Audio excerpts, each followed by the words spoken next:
So hello and welcome students. आज हम लोग फिजिक्स देखने वाले हैं और फिजिक्स में आज का हमारा चैप्टर यूनिक होने वाला है। चैप्टर तो भैया सेम है इलेक्ट्रोस्टैटिक्स, तो चैप्टर यूनिक नहीं, टॉपिक यूनिक होने वाला है, जो कि है क्लास 12th का हमारा विद्युतीय फ्लक्स फ्लक्स और गॉस प्रमेय, जो कि दोनों रिलेटेड है। आप एक समझिएगा, दोनों अपने आप समझ में आ जाएगा। तो विद्युतीय फ्लक्स और गॉस प्रमेय,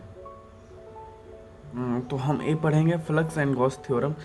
तो आप बने रहिए हमारे साथ और देखते रहिए एवोल्यूशन फिजिक्स। तो चलिए इस वीडियो को हम शुरू करते हैं बहुत अच्छे से। तो चलिए समझते हैं। देखिए, उस सब समझने से पहले, यानी फ्लक्स और गॉस प्रमेय समझने से पहले हमें एक चीज़ समझना होगा, जो कि है द्विध्रुव। द्विध्रुव तो हमने सोचा भैया आपको थ्योरी देने से अच्छा अच्छे से समझाया जाए।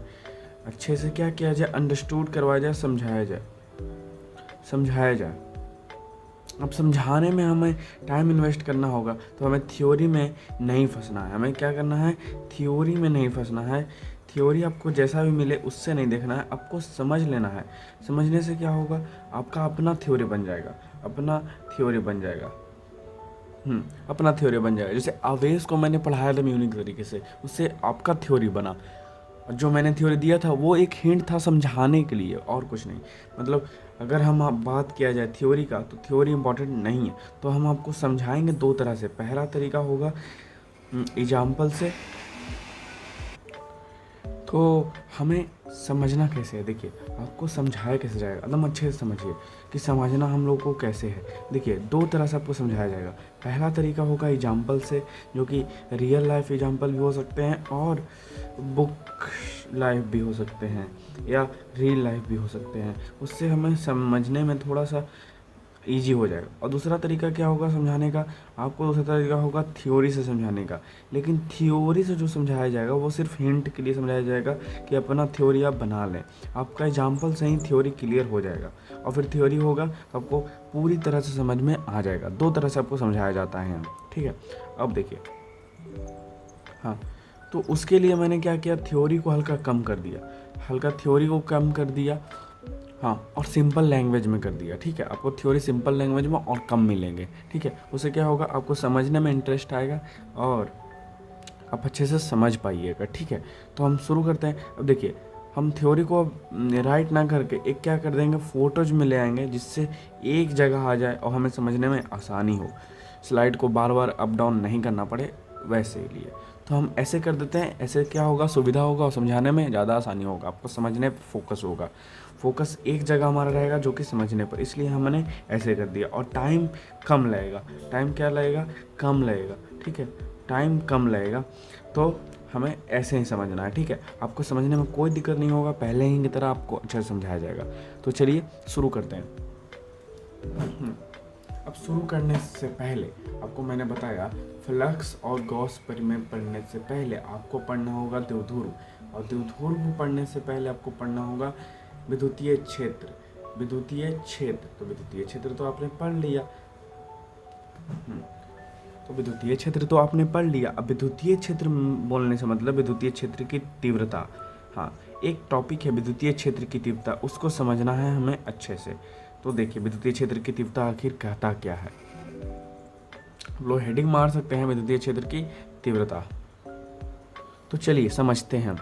देखिए, सबसे पहले विद्युतीय क्षेत्र को आप याद कीजिए। वो क्या था कि एक आवेश का क्या था, वह क्षेत्र था जहाँ पे आवेश आकर्षण या प्रतिकर्षण करता है। ठीक है, तो उसी तरह से हम समझते हैं कि यदि लगाया गया सूक्ष्म आवेश, भैया आवेश क्या है, छोटा है, मतलब आवेश को बोल दिया गया बहुत ही छोटा, मतलब बिंदु आवेश, जिसको बोलते हैं पॉइंट चार्ज।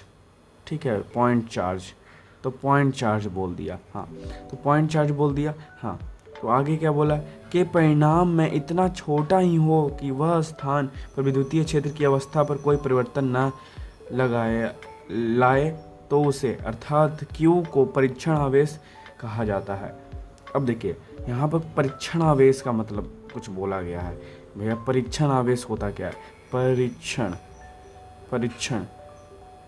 आवेश, आवेश, भैया परीक्षण क्या से बना, परीक्षा से। तो परीक्षण आवेश को बोला क्या है, देखिए परीक्षण आवेश को बोला है कि यदि सूक्ष्म आवेश लिया जाए तो क्या लिया जाए, पॉइंट चार्ज। पॉइंट चार्ज को ही सूक्ष्म आवेश हम लोग कह सकते हैं, पॉइंट चार्ज यानी बिंदु आवेश। बिंदु आवेश, बिंदु आवेश लिया जाए, हाँ बिंदु आवेश लिया जाए, क्यू के परिणाम में इतना छोटा, मतलब बिंदु को आवेश को क्यू माना जाए तो इसके परिणाम, इसका परिणाम जो होगा में इतना छोटा हो कि वह उस स्थान पर विद्युतीय क्षेत्र की अवस्था में कोई परिवर्तन न करे। तो विद्युतीय क्षेत्र ले आया और यहाँ पे आवेश हमने रख दिया, इसका परिणाम इतना छोटा हो, इतना छोटा हो कि भैया इसकी जो विद्युतीय क्षेत्र है जो कि ई से दर्शाया जाता है उसके क्या करे, फील्ड में यानी विद्युतीय क्षेत्र में कोई परिवर्तन ना करे, ना कि वह प्लस करे और ना कि माइनस करे, ना उसे आवेशित धन आवेशित करे और ऋण आवेशित करे, मतलब कोई परिवर्तन ना करे। तो उस क्यू को क्या किया जाता है, परीक्षण आवेश कहा जाता है यानी बिंदु आवेश को ही परीक्षण आवेश कहेंगे। कब, जब विद्युतीय क्षेत्र क्यू के परिणाम में कोई परिवर्तन ना होगा, वह विद्युतीय क्षेत्र के परिणाम में कोई परिवर्तन नहीं करेगा, उस स्थान में कोई परिवर्तन नहीं करेगा, तो वह क्या कहलाएगा, परीक्षण आवेश। ठीक है, तो परीक्षण आवेश होप आप लोग का क्लियर हो गया होगा। ठीक है, तो चलिए अब हम आगे चलते हैं, जो कि हमारा क्या होगा, एक नेक्स्ट टॉपिक होगा। तो आप लोग नोट कर सकते हैं, बिंदु परीक्षण आवेश डाल के क्या बोल सकते हैं, जो मैंने थ्योरी आपको समझाया वो बोल सकते हैं आप लोग थ्योरी में, जो कि क्या है कि भैया यदि Q एक सूक्ष्म आवेश हो तो Q के परिणाम में इतना छोटा हो कि वह उस स्थान पर विद्युतीय क्षेत्र की अवस्था में कोई परिवर्तन न करे, तो उस Q को परीक्षण आवेश कहते हैं, जिसको इंग्लिश में क्या बोलते हैं, टेस्ट चार्ज। इसको इंग्लिश में बोलते हैं टेस्ट चार्ज।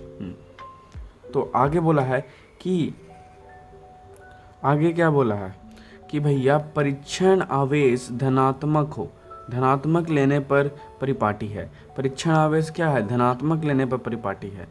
ठीक है, परीक्षण आवेश हमें धनात्मक ही लेना होगा, यानी टेस्ट चार्ज क्या होगा, पॉजिटिव होगा। टेस्ट चार्ज हमें पॉजिटिव होगा। ठीक है, टेस्ट चार्ज पॉजिटिव होगा। आगे क्या बोला है, देखिए आगे बोला है कि यदि क्षेत्र किसी बिंदु परीक्षण आवेश QF पर बल अनुभव करे तो उस बिंदु पर विद्युतीय क्षेत्र की तीव्रता निम्नलिखित समीकरण से परिभाषित होगी। तो इसको तो कोई इंपॉर्टेंट है ही नहीं, आप लोग वही नोट कीजिएगा जो मैं हाईलाइट करूंगा। ठीक है, और जो मैं समझाऊंगा। ठीक है, जो इंपॉर्टेंट नहीं होगा हम उसे इग्नोर करते हुए आगे बढ़ जाएंगे। ठीक है, तो इस सब से हमें कोई मतलब नहीं है। देख रहे हैं कितना जल्दी क्लियर हो रहा है, हमें पॉइंट क्लियर हमने कर दिया एक अच्छे से। और कितना मिनट, मुश्किल से 2 मिनट हुआ होगा या 3 मिनट। हाँ, तो आगे चलते हैं। आगे बोला है कि भैया समीकरण इतना के अनुसार 2.1 के अनुसार विद्युतीय क्षेत्र किसी बिंदु पर विद्युतीय क्षेत्र की तीव्रता, बिंदु पर क्षेत्र की तीव्रता उस बिंदु पर प्रति एकांक परीक्षण आवेश पर लगने वाला बल है। अब देखिए, विद्युतीय क्षेत्र को बुक में बहुत अच्छे से समझाया जाता है। ठीक है, तो अब बुक को समझिए, और अगर अब बुक को ना समझ पाएँ तो आइए हमारे के यहाँ, हम आपको अच्छे से समझाएंगे। ठीक है, अब देखिए क्या बोला है, एक फॉर्मूला होता है E बराबर F/Q।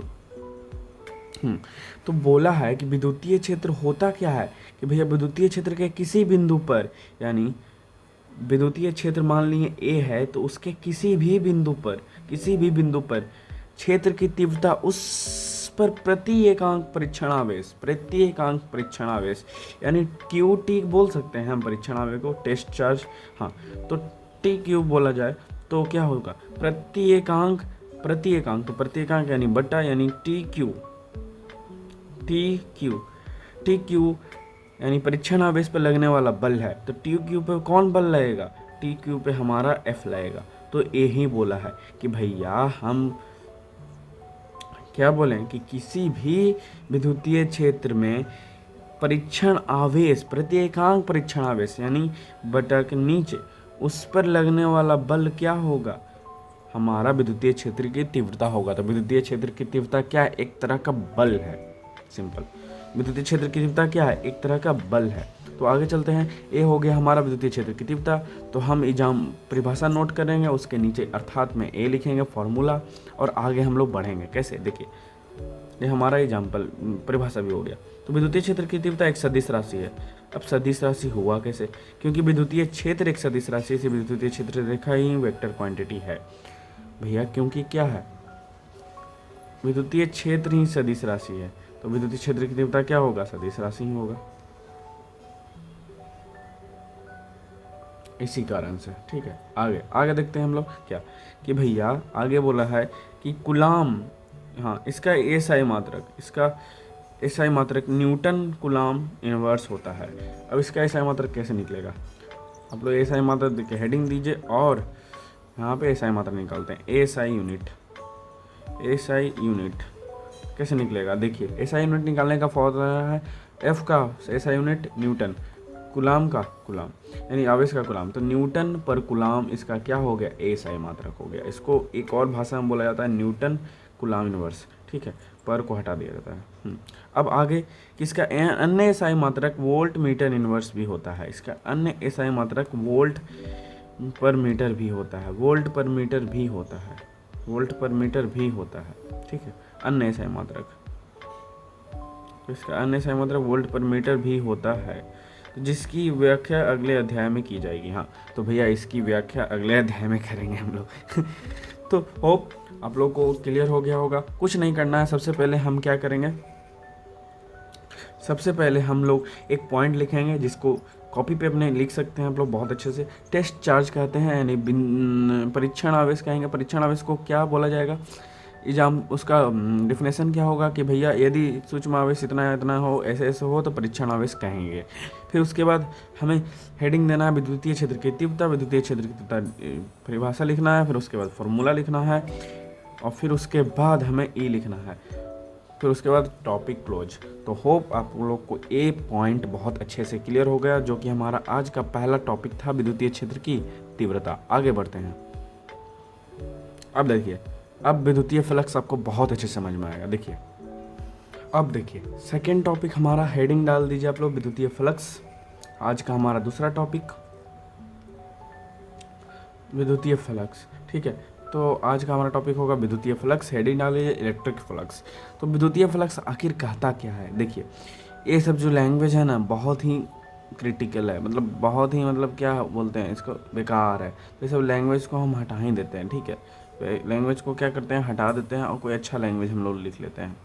तो लैंग्वेज में आप लोग समझिए, देखिए लैंग्वेज क्या है, अपने मन से बनाइए। देखिए एक, यदि हम चालक ले लिए, यदि सतह ले लिए, एक सतह ले लिए, अभी चालक है क्या, चालक आपके मर्जी है, चालक भी ले सकते हैं, अचालक भी ले सकते हैं। हाँ, तो एक सतह ले लिए, अभी सतह है हमारे पास, कितना भी बड़ा हो कितना भी छोटा हो क्या फ़र्क पड़ता है। अब देखिए ये सतह है, अब इस सतह पे हम क्या किए, विद्युतीय क्षेत्र रेखा को परिभाषित कर दिए।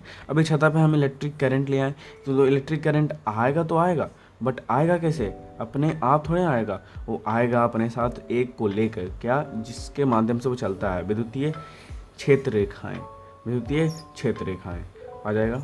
ठीक है, यानी एक सतह लिए, उस पर इलेक्ट्रिक फील्ड यानी विद्युतीय क्षेत्र ले आए, कैसे, लाइन देकर। यानी चालक है ही। अब चालक है तो इस पर क्या आ गया हमारे पास, इस पे क्या आ गया, एक विद्युतीय क्षेत्र रेखाएं भी आ गया, क्योंकि विद्युतीय क्षेत्र आएगा तो विद्युतीय क्षेत्र रेखा भी आ जाएगा, विद्युतीय क्षेत्र रेखाएं भी आ गया। तो ठीक है, विद्युतीय क्षेत्र रेखाएं आ गया, विद्युतीय क्षेत्र रेखाएं आ गया। ठीक है, एक दो मान लेते हैं, ऐसे आएगा तो बहुत सारा, पर हमें समझना है अच्छे से। ठीक है, अब आ गया, यदि इफ इतना चीज होने के बाद विद्युतीय क्षेत्र रेखा लंबवत हो जाए, विद्युतीय क्षेत्र रेखा क्या हो जाए, सतह के लंबवत हो जाए, सतह के क्या हो जाए, लंबवत हो जाए, यानी 90 डिग्री पर जाए, या तो ऐसे जाएगा सीधे, और नहीं तो लंबवत, मतलब कैसे भी जाना चाहिए, लंबवत, दिशा मायने नहीं रखता है, लंबवत जाना चाहिए। हाँ, अब लंबवत जाएगा तो जितना विद्युतीय क्षेत्र रेखा जाएगा, मतलब टोटल विद्युतीय क्षेत्र रेखा, टोटल विद्युतीय क्षेत्र रेखाएं, टोटल विद्युतीय क्षेत्र रेखाएं, टोटल विद्युतीय क्षेत्र रेखाएं, रेखाएं की संख्या, हाँ की संख्या बराबर फ्लक्स कहलाएगा, फ्लक्स कहलाएगा, फ्लक्स कहलाएगा।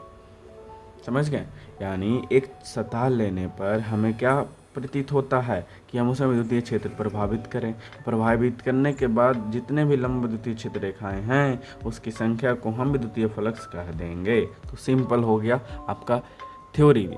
तो आप समझ गए होंगे। हाँ, तो समझ गए होंगे बहुत अच्छे से। हाँ, अब देखिए,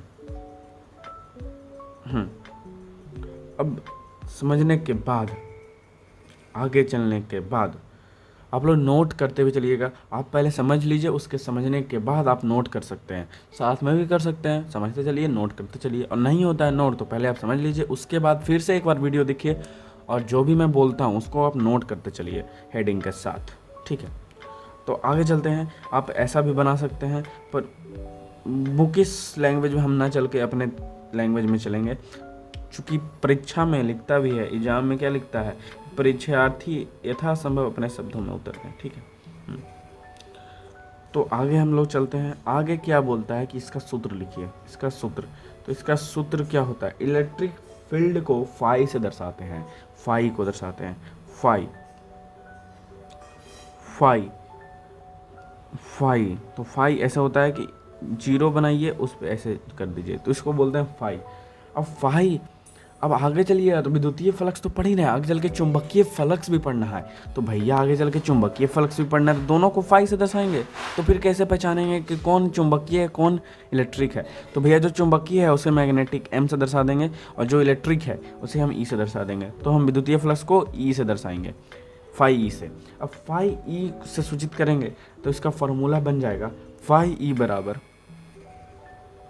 ई इंटू, ई मतलब विद्युतीय क्षेत्र रेखा है, और e into s cos theta, cos theta. ए हो गया हमारा फॉर्मूला, ए क्या हो गया हमारा फॉर्मूला हो गया, फॉर्मूला हो गया।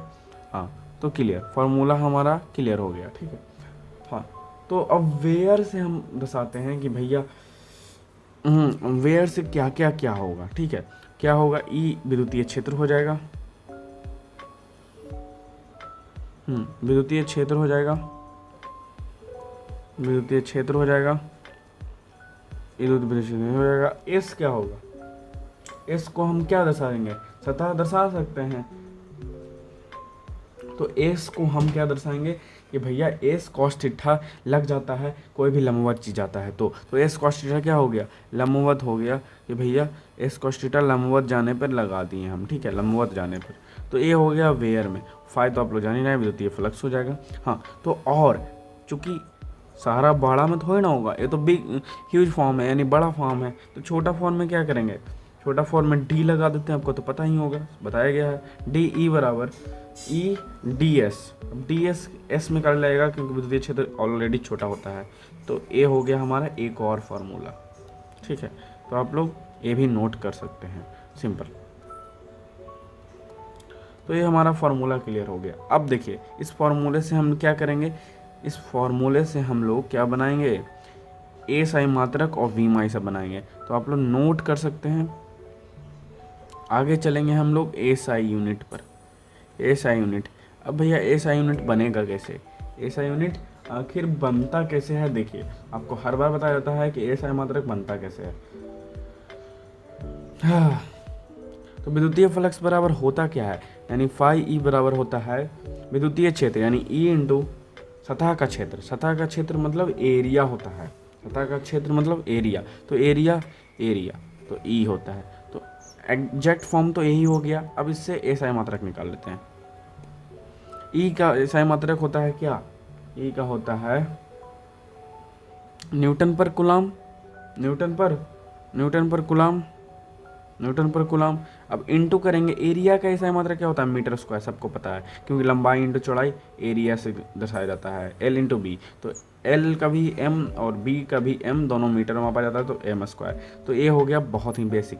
अब मीटर स्क्वायर, तो हम लोग क्या करेंगे, गुणा कर देंगे। तो हम क्या करें, एन को एम के साथ, क्योंकि ऊपर वाला ऊपर के साथ, नीचे वाला नीचे के साथ, N M square pi coulomb. तो ये हो गया हमारा फॉर्मूला, सॉरी एसआई यूनिट। तो ये हो गया हमारा SI unit, newton coulomb, newton metre square पर कुलाम। नहीं तो नहीं तो एक और हम लोग निकाल सकते हैं, कैसे कि भैया यदि हम ई का मात्रक ले लें क्या, वोल्ट पर मीटर, और इसका मीटर स्क्वायर ऑलरेडी है, तो 1 मीटर से 1 मीटर कैंसिल हो जाएगा, आंसर आएगा वोल्ट मीटर। क्या आएगा आंसर, वोल्ट मीटर आएगा आंसर। किसका ऐसा मतलब, विद्युतीय फ्लक्स का ऐसा मात्रक। आगे चलते हैं, डायमेंशन की बात करते हैं, डायमेंशन की बात करते हैं हम लोग। डायमेंशन बहुत ही सिंपल है। अब डायमेंशन हम लोग इससे भी निकाल सकते हैं, विद्युतीय क्षेत्र यानी न्यूटन मीटर स्क्वायर पर कूलम। तो इससे हम डायमेंशन निकालेंगे तो न्यूटन यानी क्या, बल, यानी द्रव्यमान गुणित त्वरण, MLT -1 2। अब मीटर स्क्वायर तो फिर डबल एल आ जाएगा, और पर कूलम यानी माइनस में जाएगा ए। आवेश का होता है IT, तो I और T दोनों इनवर्स में, ठीक है। तो ए हो जाएगा हमारा वीमा हो जाएगा। तो टी को टी के साथ रखिए, और MLT -3L2I -1। तो ये हो गया हमारा वीमा। तो होप आप लोगों को समझ में आया होगा। अब ये राशि कौन सा है, आखिर ये राशि कौन सा है, तो आखिर ये राशि होता कौन सा है, तो ये अदिश राशि है। क्योंकि इसमें दिशा की बात किया ही नहीं गया। तो सर इसमें तो विद्युतीय क्षेत्र है, भैया विद्युतीय क्षेत्र है ना, एरिया में तो है, तो एरिया कहाँ जाएगा। हाँ, तो चलिए होप आप लोग समझ गए होंगे विद्युतीय फ्लक्स। आगे चलते हैं हम लोग गॉस प्रमेय में। आखिर गॉस प्रमेय बोला क्या है। देखिए गॉस थ्योरम बहुत इंपॉर्टेंट होता है, 5 पॉइंट्स में भी मिल जाता है, कभी कभी 2 पॉइंट्स में मिल जाता है, 2 नंबर में भी और 5 नंबर में भी मिल जाता है। तो आप लोग समझने की कोशिश करेंगे, ठीक है, और हम समझाने की। चलिए आगे चलते हैं, गॉस थ्योरम क्या होता है। हमारा आज का तीसरा टॉपिक, गॉस प्रमेय किसी विद्युतीय क्षेत्र में रखे गए किसी बंद तल से होकर गुजरने वाले कुल विद्युतीय फ्लक्स एवं तल के अंदर कुछ आवेश संबंध ज्ञात होता है इस थ्योरम के अनुसार। हाँ, तो भैया गॉस थ्योरम बोला है आखिर कि गॉस प्रमेय द्वारा विद्युतीय क्षेत्र किसी बंद तल से होकर गुजरने वाली कुल विद्युतीय फ्लक्स, विद्युतीय क्षेत्र में रखा गया विद्युतीय फ्लक्स होकर गुजरने वाली कुल विद्युतीय फ्लक्स यानी कुल विद्युतीय क्षेत्र रेखाएं, तल के अंदर स्थित कुल आवेश संबंध ज्ञात होता है। यानी संबंध किसके बीच, आवेश और विद्युतीय फ्लक्स। इस प्रमेय के अनुसार विद्युतीय क्षेत्र किसी बंद तल से होकर गुजरने वाले विद्युतीय फ्लक्स के भीतर उपस्थित कुल विद्युत आवेश का 1/ε0 गुना होता है। आपको पता है इसको क्या पढ़ते हैं, ε0, 1/ε0 गुना होता है। यहाँ ε0 मुक्त आकाश की प्रवृत्ता है। तो कुछ नहीं बोला है कि किसी बंद तल से होकर गुजरने वाली कुल विद्युतीय फ्लक्स किसका गुना होता है, 1/ε0 बराबर होता है किसका, 1/ε0 इंटू आवेश का। तो यही तो बोला है। तो यही बोला है कि विद्युतीय फ्लक्स आखिर 1/ε0 इंटू आवेश का गुणनफल होता है, और जहाँ ε0 क्या है, मुक्त आकाश की पराभक्त होता है। बस अब ये चित्र उतार लीजिएगा आप लोग, और ये हो गया हमारा फॉर्मूला कि phi E बराबर Q/ε0, ठीक है। तो ये हो गया हमारा फॉर्मूला। अब गॉस थ्योरम हम लोग जानते हैं बहुत ही इंपॉर्टेंट होता है। अब इसका 5 पॉइंट्स, ये तो 2 पॉइंट्स के लिए हो गया, थ्योरी, चित्र और फार्मूला, ये तो 2 पॉइंट्स हो गया। तो 5 मार्क्स के लिए हमें इसे प्रूव करना होगा कि आखिर ये होता कैसे है। 5 मार्क्स के लिए इसे हमें प्रूव करना होगा। तो प्रूव करने के लिए आप कमेंट करें, हम प्रूव कर देंगे आपको समझा के, ठीक है। तो चलिए आगे चलते हैं, फट से देखते हैं कि आगे कोई है या नहीं है। एक और है, तो वीडियो लंबी हो जाएगी, उससे पहले हम इस वीडियो को द एंड करते हैं। आज के लिए इतना ही, बने रहिए हमारे साथ और देखते रहिए इवोल्यूशन फिजिक्स, क्योंकि हम आपके लिए ऐसे ही 9, 10, 11, 12 का वीडियो लाते रहते हैं, आपको समझाते रहते हैं इवोल्यूशन फिजिक्स। यस, तो आप लोग इस चैनल को सब्सक्राइब कर दीजिएगा, और सब्सक्राइब कर दीजिएगा, आपके लिए इतना मेहनत करते हैं। फिर उसके बाद क्या कर दीजिएगा, शेयर भी कर दीजिएगा अपने दोस्तों के साथ, ठीक है। Thanks for watching. तब तक के लिए आप बने रहिए हमारे साथ और देखते रहिए इवोल्यूशन फिजिक्स।